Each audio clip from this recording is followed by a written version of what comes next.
You guys ever see those memes that are floating around that say all of this was in Project 2025? Yeah, I hate to say I told you so, but I did. Go back to my videos from before the election. I said it over and over again. If Donald Trump gets back into power, he will absolutely implement Project 2025. And now, here we are. And not only is he implementing it, he appointed the actual architect of Project 2025, Russ Vought, as the director of the Office of Management and Budget. That's the office that controls where the money goes. And now that he's in that seat, our Consumer Financial Protection Bureau, the agency that's supposed to protect regular people from corporate scams, is making decisions that are flat out evil. You want an example? Here you go.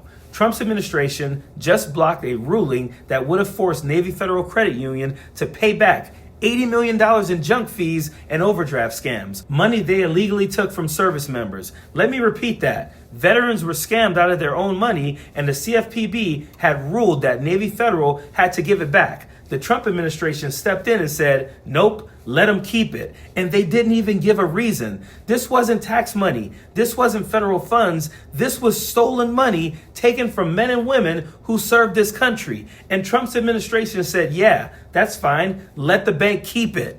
And some of y'all still walk around thinking this man didn't call military members suckers and losers. Some of y'all still believe he respects the troops. He doesn't. Not the troops, not the poor, not the working class, not anyone who isn't part of his inner circle or padding his pockets. Donald Trump is running this country like a business, and the only bottom line he cares about is himself, his profit, his power, his billionaire friends. And what's the best way to keep the donors happy? Give banks a free pass. Let them rip off veterans and working families and call it freedom. You know what's worse? When you look at the comments from his supporters on stories like this, they don't even try to defend the policy. They just repeat the cult slogans. You explain to them that these were illegal charges, and their response is, well, people should learn how to balance their checkbooks. Or they say, it's just the deep state coming after Trump. It's nonsense, and they know it, but they don't care because they're not in a political movement.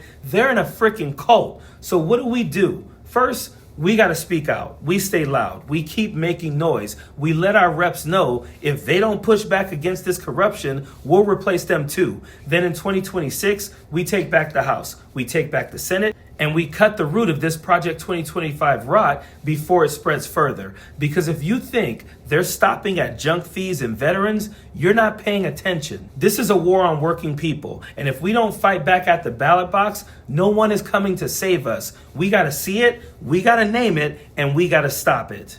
Period. Don't want no enemies or ops. Envy in their heart, I tell them stop. Vacation on the yacht.